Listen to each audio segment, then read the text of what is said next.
Jadi harapan kami hanya kepada hakim yang mulia sebagai utusan Tuhan yang kami percayai dan kami yakini bisa memutuskan hukuman mati buat Ferdy Sambo.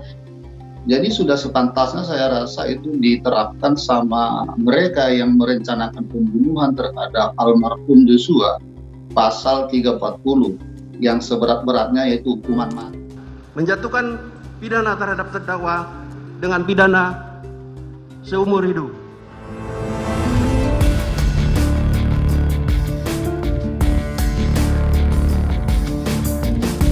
Kemarahan publik terhadap kasus Ferdy Sambo boleh jadi tercermin dalam survei yang dilakukan Lembaga Survei Indonesia atau LSI pada tanggal 13 hingga 21 Agustus 2022. Sebanyak 50,3% responden menyatakan mantan Kepala Divisi Profesi dan Pengamanan Polri itu layak dihukum mati. Di sisi lain, ada 36,8% responden menyatakan Sambo layak dihukum penjara seumur hidup. Mungkin masih terlalu jauh untuk memperkirakan vonis apa yang setimpal dengan perbuatan Sambo. Sebab, vonis Sambo bukanlah milik publik. Ini merupakan kedaulatan para hakim yang mengadilinya. Namun begitu, bisakah publik menggantungkan harapannya pada majelis hakim?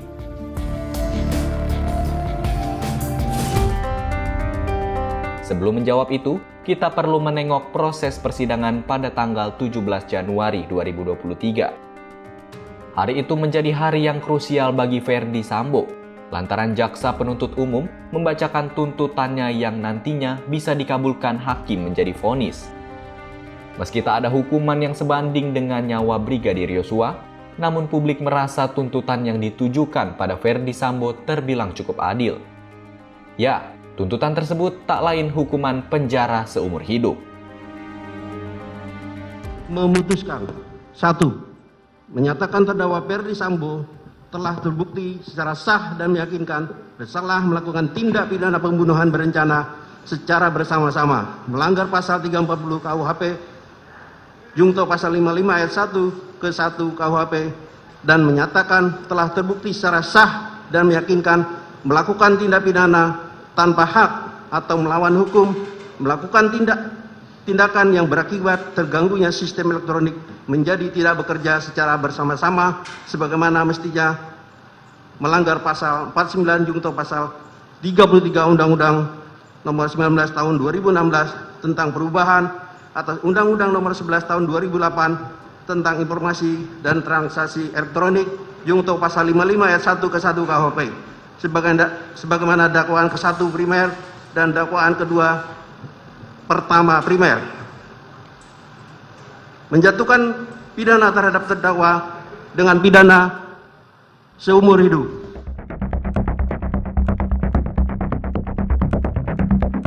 Dengan penuh ketegasan, jaksa membeberkan sejumlah hal yang memberatkan tuntutan Ferdy Sambo. Yang pertama adalah perbuatan Ferdy Sambo telah menghilangkan nyawa manusia. Kemudian sebagai anggota Polri, perbuatan Sambo ini tentu saja telah mencoreng nama Polri dan menyebabkan institusi tersebut kehilangan kepercayaan publik. Selanjutnya, perbuatan Sambo sebagai pejabat tinggi Polri juga dinilai tak patut dilakukan. Hal yang memberatkan lainnya, yakni ulah Sambo menimbulkan kegaduhan di tengah masyarakat. Dan yang lebih mirisnya lagi, Sambo turut menyeret banyak sekali anggota Polri dan menghancurkan karir sejumlah rekan seprofesinya. Lalu yang terakhir adalah selama persidangan, Sambo berbelit-belit dan tidak mengakui perbuatannya. Jika para terdakwa lain memiliki alasan meringankan, berbeda dengan Sambo. Jaksa menegaskan bahwa tidak ada unsur yang meringankan terhadap tuntutan Sambo.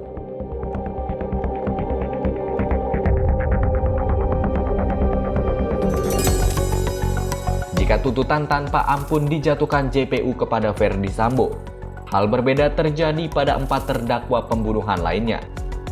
JPU agaknya masih berbesar hati untuk memberikan tuntutan yang jauh lebih rendah, mengingat posisi keempat terdakwa lain memang bukanlah aktor intelektual.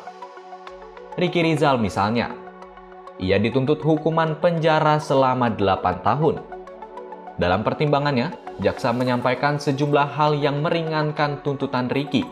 Salah satunya karena dia merupakan tulang punggung keluarga. Namun ada juga hal yang memberatkan tuntutan jaksa terhadap Ricky. Salah satunya karena dianggap berbelit-belit dan tak mau mengakui perbuatannya.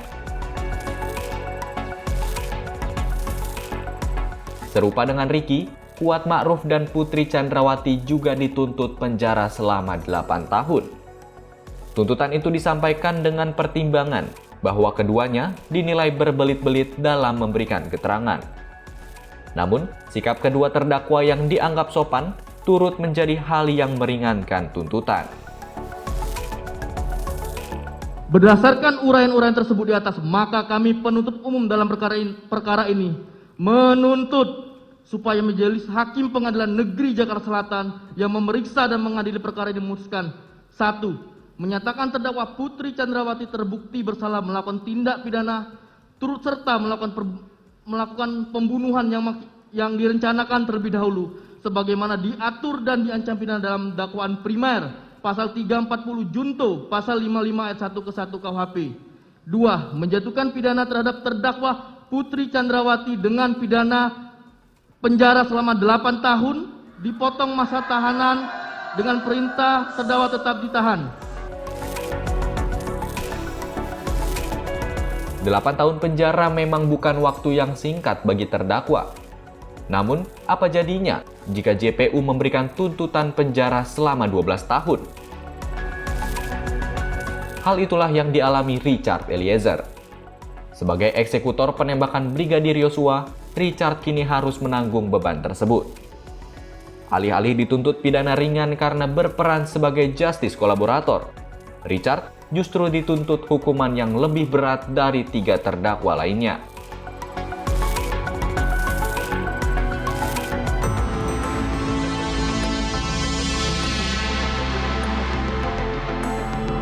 Terkait tuntutan tersebut, para terdakwa pun tak tinggal diam. Mereka membantah uraian yang disampaikan jaksa dan juga tengah menyiapkan nota pembelaan atau pledoi. Bantahan itu tak terkecuali datang dari pihak Verdi Sambo. Penasihat hukum Sambo, Rasamala Aritonang, menilai JPU tidak menguraikan secara lengkap terkait motif pembunuhan berencana di dalam tuntutan. Ia menilai surat tuntutan terhadap kliennya itu tidak mempertimbangkan fakta dan keterangan dalam persidangan. Yang saya maksud tidak lengkap adalah tidak lengkap disajikan dalam surat tuntutan, terutama kaitannya dengan persidangan yang lalu, saya menyampaikan soal motif tersebut. Nah, motif itu kan harus dibuat sebenarnya jika pada persidangan yang lalu kan jaksa sendiri yang membawa hasil laporan apsifor dan ahli Ibu Reni sebagai ketua apsifor yang sudah melakukan asesmen dengan 12 orang timnya. Itu kan bukti dari jaksa penuntut umum untuk membuktikan terkait motif. Itu yang paling utama, dan hasil laporan juga keterangan ahli menyampaikan kredibilitas soal keterangan di tanggal 7 yang berkaitan dengan kekerasan seksual itu, tapi tiba-tiba itu disampaikan oleh jaksa sendiri padahal itu disajikan oleh jaksa penuntut umum. Tuntutan jaksa membuat pihak Richard Eliezer tak bisa berkata-kata. Penasihat hukum Richard, Roni Talapesi, menilai jaksa tidak melihat atau mempertimbangkan status justice kolaborator yang disandang Richard Eliezer. Roni pun berharap agar hakim nantinya bisa memberikan putusan yang seadil-adilnya. Hal senada juga disampaikan pihak Putri Chandrawati yang dituntut 8 tahun penjara. Lewat penasihat hukumnya, Febri Diansyah, pihak Putri menyampaikan keberatannya.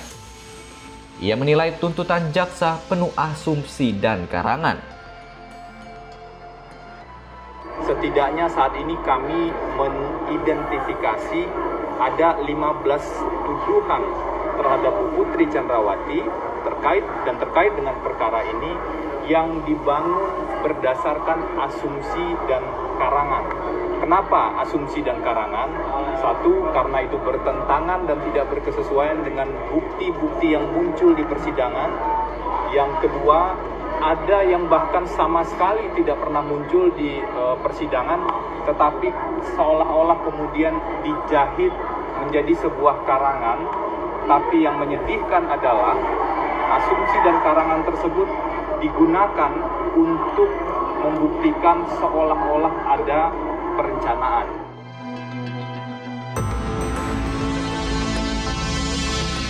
Seolah tak mau ketinggalan, pihak Kuat Ma'ruf dan Ricky Rizal juga menyampaikan keberatannya pada tuntutan jaksa.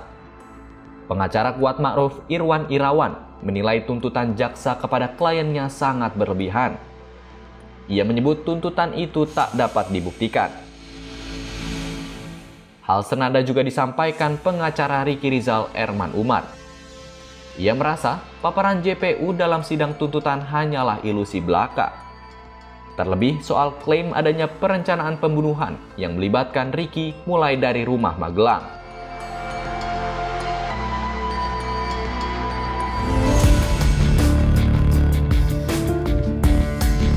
Jika para terdakwa merasa tuntutan yang disampaikan jaksa terlalu tinggi, keluarga Yosua justru merasa belum puas dengan tuntutan itu.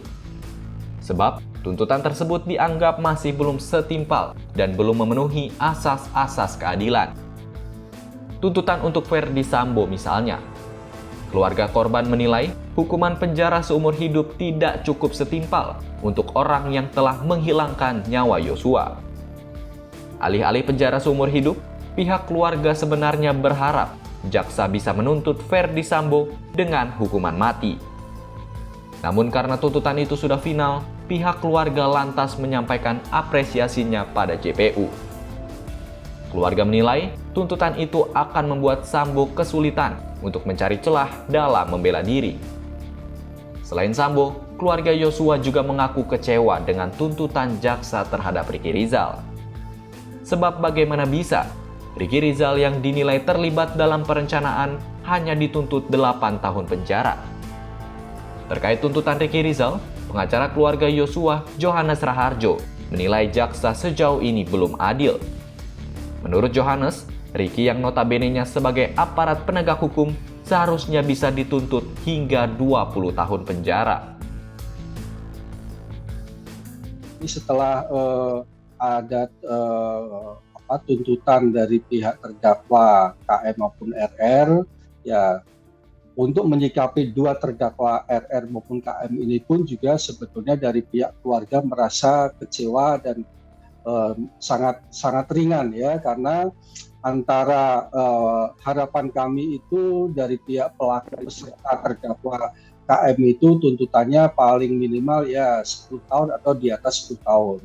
Ya, kemudian RR ini tentunya karena memiliki peran serta yang berbeda ya, peran serta yang berbeda dengan KM, tentunya RR ini tuntutannya lebih tinggi daripada KM, tidak bisa disamaratakan.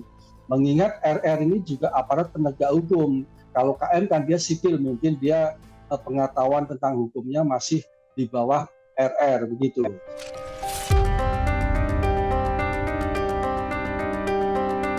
Jika masyarakat menilai tuntutan terhadap kubu Ferdi Sambo terlalu ringan, hal berbeda terjadi pada Richard Eliezer. Tuntutan penjara 12 tahun untuk Richard jauh dari ekspektasi publik yang menginginkan hukuman lebih ringan bahkan bebas, mengingat Richard hanya melakukan penembakan atas perintah Sambo. Berkaitan dengan hal ini, gelombang kekecewaan publik ini langsung mengemuka, tepat ketika JPU membacakan tuntutan terhadap Richard di persidangan. Terdengar sorakan pengunjung sidang yang tak terima Richard dituntut hukuman yang jauh lebih tinggi dari 3 terdakwa lain.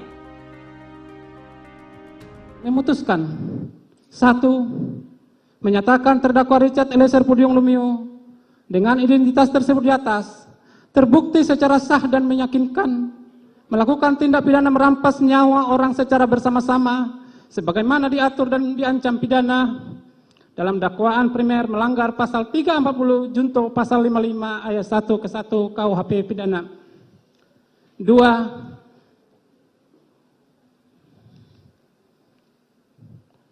Menjatuhkan pidana terhadap terdakwa Richard Eliezer Pudium Lumiu dengan pidana penjara selama 12 tahun dengan perintah agar terdakwa tetap ditahan, dipotong masa penangkapan.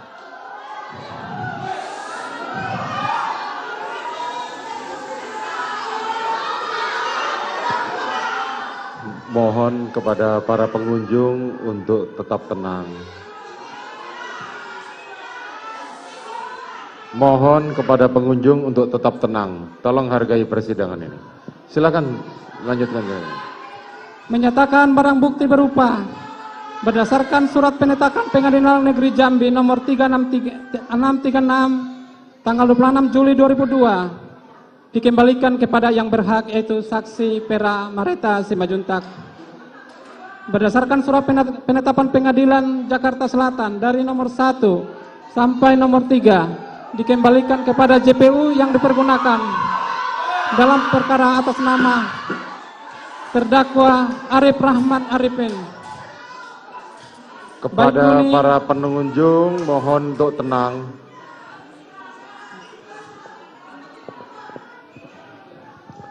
Dilanjutkan, saudara-saudara jaksa penuntut umum. Izin melanjutkan majelis. Berdasarkan surat penetapan Pengadilan Negeri Jakarta Selatan nomor 1561 tanggal 10 Agustus 2022, barang bukti berupa angka 1 sampai dengan angka 3 dikembalikan kepada JPU untuk dipergunakan dalam perkara atas nama Arif Rahman, Baikuni Wibowo, Agus Nur Patria, Hendra Kurniawan, Irfan Widianto. Barang bukti Saudara penuntut umum, tolong kita sidang dinyatakan diskors.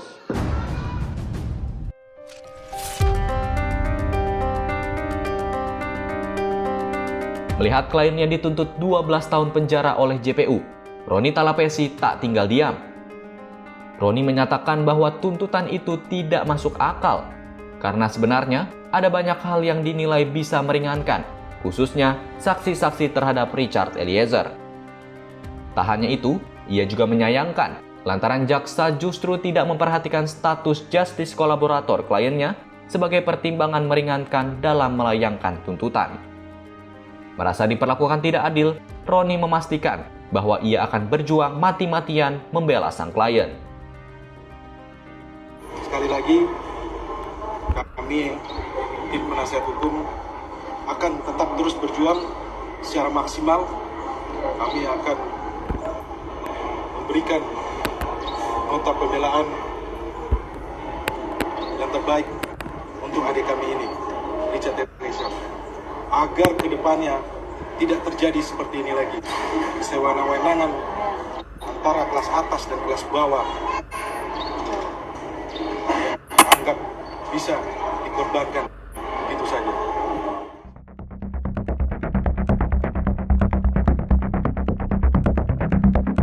Tuntutan itu mendapat sorotan dari publik mengingat Richard berstatus sebagai justice kolaborator. Wakil Ketua Lembaga Perlindungan Saksi dan Korban, Edwin Partogi, turut buka suara dengan mendesak Kejagung agar merevisi tuntutan 12 tahun penjara terhadap mantan ajudan Verdi Sambo itu. Akan tetapi, Jaksa Agung Muda Bidang Tindak Pidana Umum, Fadil Zumhana, dengan tegas menjawab bahwa tuntutan jaksa sudah benar. Fadil Zumhana juga menegaskan, tuntutan jaksa tidak bisa diintervensi. Untuk pelaku tidak bisa JC. Pelaku utama. Ini supaya saya luruskan ini. Undang-undang nggak bisa. Namun demikian, menghormati lembaga pemerintah lah SPSK ini, yang tugasnya sebetulnya hanya melindungi saksi dan korban, tidak boleh intervensi dalam menentukan tinggiran tuntutan pidana. Tuntutan pidana itu wewenang penuh Jaksa Agung. Tidak ada lembaga lain yang bisa mempengaruhi. Tuntutan yang dilayangkan JPU ini nyatanya tak bisa memuaskan semua pihak. Banyak pihak yang merasa tuntutan tersebut tak sebanding dengan perbuatan yang dilakukan para terdakwa. Namun, jika kita melihat dari kacamata hukum, lantas bagaimana pakar hukum pidana melihat tuntutan ini? Kita mulai dari Richard Eliezer. Guru Besar Universitas Al-Azhar Indonesia sekaligus pakar hukum pidana, Suparji Ahmad, menilai tuntutan ini membuktikan bahwa JPU sedikit mengabaikan status Richard sebagai justice kolaborator. Tak hanya itu, Suparji menilai tuntutan 12 tahun yang diberikan JPU untuk Richard juga bisa membuat para pelaku kejahatan lain berpikir 2 kali jika ingin mengungkapkan kebenaran. Meski begitu, tak dipungkiri jika melihat dakwaan pasal 340 KUHP, JPU sebenarnya sudah memberi banyak keringanan meski hasil akhir tuntutan 12 tahun penjara. Dengan resiko bahwa tidak main-main menjadi seorang JC, melawan atasannya, melawan teman-temannya, melawan penegak hukum yang lain itu. Saya kira ini adalah sebuah pertaruhan besar dan sebuah keberanian dengan nyali yang tinggi. Mestinya ini mendapatkan satu penghargaan sebagai seorang JC. Namun sebetulnya kalau kita lihat bahwa pasal tersebut ancaman hukumannya adalah mati, penjara seumur hidup ya. Terus kemudian penjara paling lama 20 tahun ya. Jadi mati, seumur hidup dan penjara paling lama 20 tahun, maka dengan 12 tahun dalam perspektif ya, sekali lagi dalam perspektif ancaman hukuman tadi itu sudah banyak ya pengurangannya. Sudah banyak ya potongannya. Sehingga inilah yang kemudian dianggap sebagai peringanan dari keekstensi sebagai seorang JC tadi itu. Selanjutnya Putri Chandrawati. Sebenarnya sejumlah pakar sempat memprediksi bahwa Putri Chandrawati mendapat tuntutan lebih berat dari Richard, namun di bawah Ferdy Sambo. Namun nyatanya tidak. Putri justru mendapat tuntutan hukuman sama seperti Kuat Ma'ruf dan Ricky Rizal. Melihat hal ini, Suparji berpendapat bahwa tuntutan JPU ini disebabkan karena Putri memang tidak terlibat langsung dalam peristiwa pembunuhan atau bisa dikatakan perannya minimal. Beda halnya dengan tuntutan Sambo. Suparji menilai tuntutan hukuman penjara seumur hidup yang diberikan JPU ini sudah mencerminkan nilai keadilan dan kepastian hukum. Dan kalaupun Sambo dituntut hukuman mati, maka keputusan itu diprediksi akan menimbulkan pro kontra di tengah masyarakat. Sebab bagaimanapun juga, hanyalah Tuhan yang berkuasa mencabut nyawa seseorang. Ya, kalau kita lihat 340 KUHP, memang itu tingkatan yang kedua setelah hukuman mati. Ya, jadi kalau kita cermati, ya memang sudah cukup berat, ya, meskipun tidak maksimal yaitu hukuman mati. Namun dengan mempertimbangkan bahwa hal-hal objektif yang terjadi, soal polemik, soal kemungkinan ya adanya soal hak asasi manusia, maka kemudian pilihannya adalah hukuman seumur hidup. Saya kiranya adalah sudah mencerminkan nilai kepastian maupun keadilan.